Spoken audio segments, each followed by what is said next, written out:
So, welcome to another episode of Let's Chat With. Joining me is Vegas magician, circus artist, and model Stacey Stardust. How are you doing today? Hi, I'm doing great. Thank you. So, how are you dealing with the pandemic in Vegas? Yeah, Vegas has been a little bit more open than most places, which has been really nice. But I've honestly been doing street performing, which has been very challenging with the pandemic. But at the same time, I feel like people need magic more than ever. People just really want something to believe in, really want to have human interaction. And so it's something that has been really kind of special to be able to do during the pandemic. But I've also done some Zoom shows, which has been fun as well, just kind of interacting with people through Zoom, just like this. So thanks to technology. Are there any special rules that you have to follow when going out to do your performances? Special rules. I've been doing street performing in a couple different cities. Some require masks, although they're not really strictly enforcing it, and it is outside, and I'm fully vaccinated. I feel like people prefer not to have the mask on when they're experiencing magic. And it just kind of takes away, a friendly smile is really important when it comes to performing and interacting with people. But yeah, I mean, I always ask people if they're comfortable with touching stuff and kind of meet them at their comfort level and go from there. How did you get started in magic? Oh, well, I've been doing circus performing, variety arts for about 5 years now. About 2 years ago, when I was in Vegas, I was at a skate park. I also do roller skating, skate acts, and I had only been skating for about 2 months at the time. And there was this giant half pipe, and I was like, all right, cool, I'm gonna try it out, and I ended up snapping my ankle and breaking my leg. And it was kind of a big eye opener for me. I had just turned 30, and I'm like, okay, doing all this circus stuff, my body isn't going to last forever. I need to start thinking more long term, my future. What am I going to do as a circus performer? And I had a bunch of magician friends at the time, just who I knew through the community. And I thought, well, since I can't walk, I can't leave the house, let me see if maybe there's some magic I can learn. And I just reached out to a bunch of friends and said, hey, what's something good for a beginner? Where do I start in magic? And yeah, learned something. And then I found out about Jeff McBride, a famous magician in the 80s, actually has a magic school out here in Vegas. It's called the Mystery School. And this was right before the pandemic. He was having a master class, which is a week-long class where it's you just learn basically all the different types of magic all day, and then you go home and you practice and jam all night for an entire week. And I just fell in love with magic then. Why do you think people come to Vegas to perform? Oh, I think, I mean, Vegas, it's big, bright lights, big city. All the big shows are out here. It just has that glam, it has that reputation. When you think of Vegas, you think of shows. It's kind of like Broadway, but not just every type of theater. It's got a lot more circus, just a lot more variety, and people want to be a part of that. It just has a draw to it. How do you feel about being in Vegas where most major magic shows are starring men? I think it's awesome. I just see it as an opportunity. Yeah, I mean, there is Jen Kramer has a show out here, Mhm. which is awesome. She is the only female magician that has her own full show. And yeah, I love the fact that there's opportunity for more females, and I've been seeing more and more females coming out there, and I just see it as opportunity. How would you feel if you had your own show at one of the major locations, hotels or casinos? I mean, I could see that in the future for sure. My name is Stacey Stardust, Mhm. and the new casino that they just built used to be the Stardust Hotel, Yep. and so I'm like, okay, well maybe they could still have a Stardust Theater in there. So it's definitely something that I could see myself doing in the future. Yeah, that would pay homage to the original hotel, right? Dear Yes. Stacey Stardust Theater. So Uh-huh. earlier this year, you became a member of the Society of American Magicians. What was that like for you? Yeah, so when I kind of decided like I'm going to be a magician, that's my career shift. I just reached out to all the different communities and found out about the different societies, and there's also International Brotherhood of Magicians, and I signed up for all of them. I'm like, I want to be a part of this community. I want to give in and give my feedback and also get feedback and just not just be a bystander and be like, okay, yeah, I'm a performer, but I want to be involved in the whole community, and I want to learn as much as possible, inspire other people, be inspired by people. And yeah, it was a great experience to be accepted and to have that support and community. For those who don't know, what is the Society of American Magicians? Uh, it's basically they have monthly newsletters, they have conference each year. It's Magic Secret Society where magicians can post in forums and share secrets and ask questions, and it's yeah, it's a whole community of magicians. Magicians use different props in their acts. I've seen it in a couple of your videos. You use bananas. Why bananas?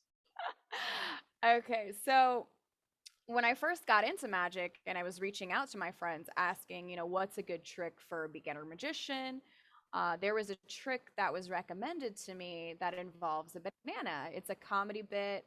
And at the time, I was really, really big into comedy. I'm still into comedy, but not as extreme. And so I thought it would be cool after I learned this banana routine if I had a whole theme. I'm like, okay, what if every trick involved a banana?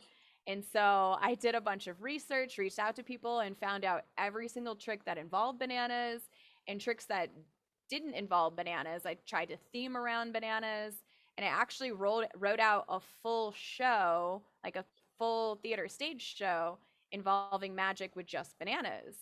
And at the time, this was before I went by Stacey Stardust, and I went by the name The Banana Chick.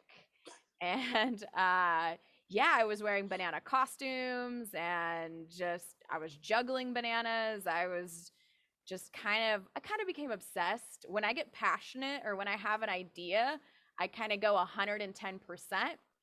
So I went very extreme in the banana theme. You didn't use that part of Gwen Stefani's song where she spells out the word banana, did you? I used every banana song, so that was definitely in there. You're not just a magician, but you're also a professional hula hooper. What is a hula hoop dancer?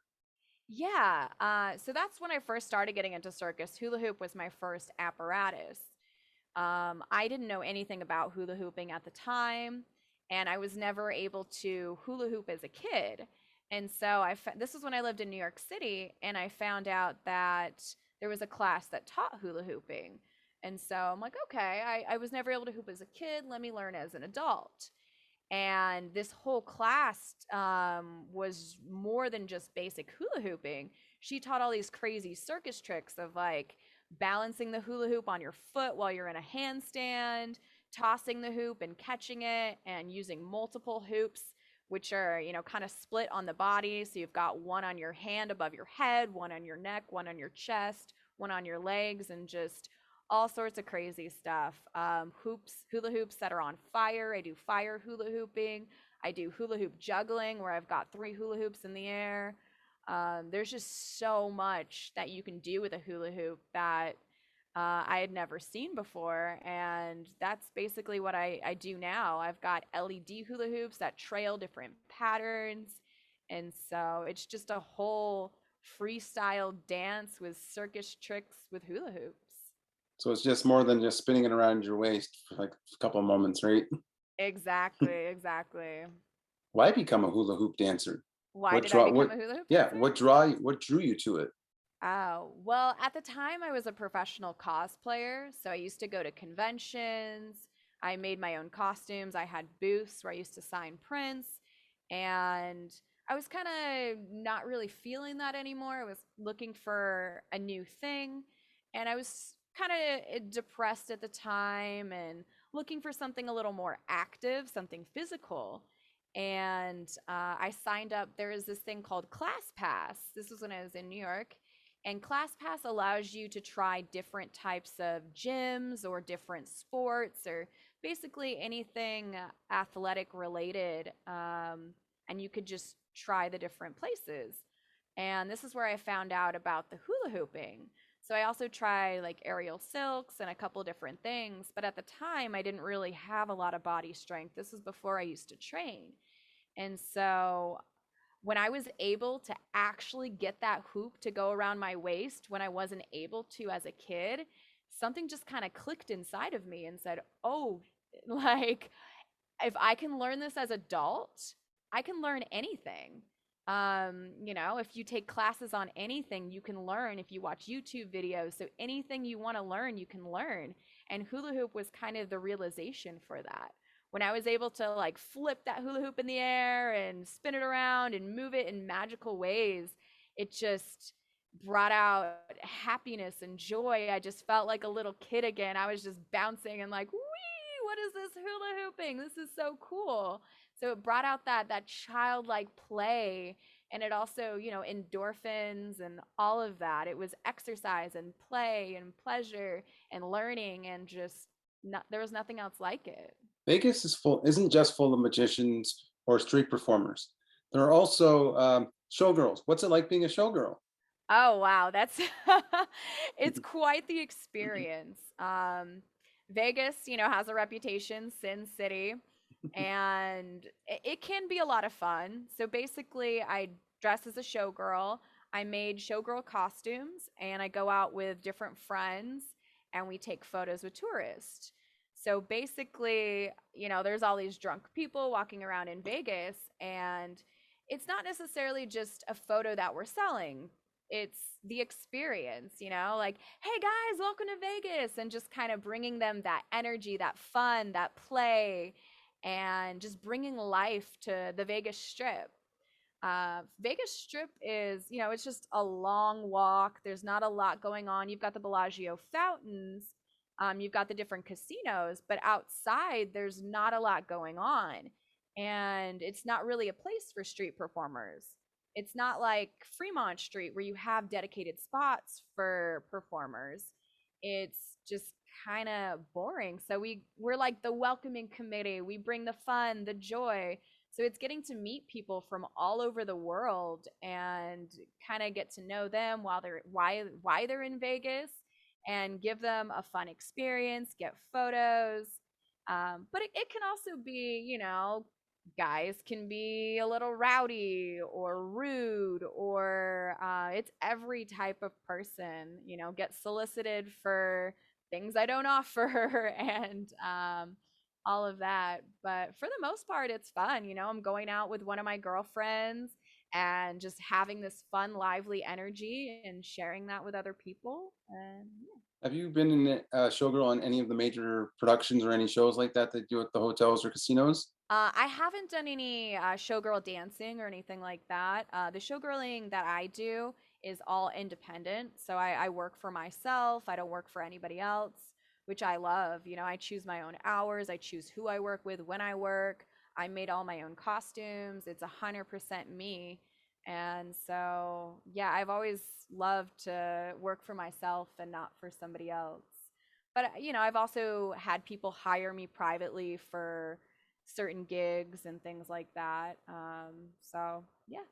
What advice do you have for someone that wants to come to perform in Vegas? Oh, I would definitely make sure that they have street performance experience to begin with. But Fremont and street performing in Vegas is a lot harder than performing other places. With Vegas, there's a lot of competition, and there's just a whole different type of crowd. It's a very rowdy, drunk crowd who loves sexuality, who you have to really grab their attention. There's all these bright lights and casinos and music. And so it's not just people crowding to you, excited to see you perform. You have to get their attention. You have to really hustle. It's a lot more work than people probably anticipate. For example, I just did street performing in Seattle. As soon as I start setting up my table, people are like, "Oh my God, are you going to do a magic show? Mom, can we see the magic?" People are so delighted and excited and all of that. And when I set up on Fremont Street, people see me and look the other way. They're like, "Oh, she probably wants my money. Oh, there's another performer. Oh gosh." And and if I try to approach it in a way like, "Hey guys, want to see magic?" They're like, "Nah." It's just it can be very disheartening in Vegas compared to other places. You just really have to know how to play the crowd. You have to kind of alpha male people and just really put them in their place. And you definitely can't be shy, and you have to know how to work a drunk crowd and really have that street performing mentality and experience. Have you ever had anybody like during your performances be like really rowdy and you just have to say, sorry, I just go? I've definitely had people be rowdy. Like it happens all the time. I handle it differently in different situations. Like sometimes I'll be like, pick a card, and they'll like try to knock all the cards out of my hand. Or I'll be like, oh yeah, what's your name? They'll be like, what do you think my name is? Or they'll just be like, basically, honestly, you just shit talk back to them and they love it. Like you just kind of have to put them in their place. But you have to, not like in a super nasty way, but just kind of be witty with them because they want the attention and that's why they're doing it. So you have to kind of call some sort of attention to them to make them happy, but also you can't let them walk all over you. So I've never really had to like kick somebody out, but I've definitely had to put people in their place, and then everybody's like, okay, yeah, that was entertaining. They kind of enjoyed the back and forth between the hustler or the heckler and I. Any future shows or projects coming up for you? Yeah. So right now, I've been doing a lot of street performing, and now that I have a lot of street performing experience behind my belt, I also do offer like parlor shows, and now I'm working on a stage show. So I'm kind of mixing all of my crafts now. So my stage or my street show that I've been doing is just magic, a little bit of mentalism, and now I'm combining that with my fire eating, my juggling. So I'm kind of putting together a variety stage show. I don't have a specific theater or date yet, but it's something that's coming together very nicely, and I'm very excited to share soon. Because they're right there, would you consider going on to Penn and Teller? Fool us? Oh, definitely, definitely. It's been in the back of my mind for quite a few months now. I think Penn and Teller are incredible people. Their show is absolutely amazing, and also they provide something for the magic community that a lot of other TV shows and things don't provide. They want to see magicians succeed and put magicians in a good light and provide a network TV show for lay people to watch and be like, oh, magic's really cool. Just seeing the newest innovative things.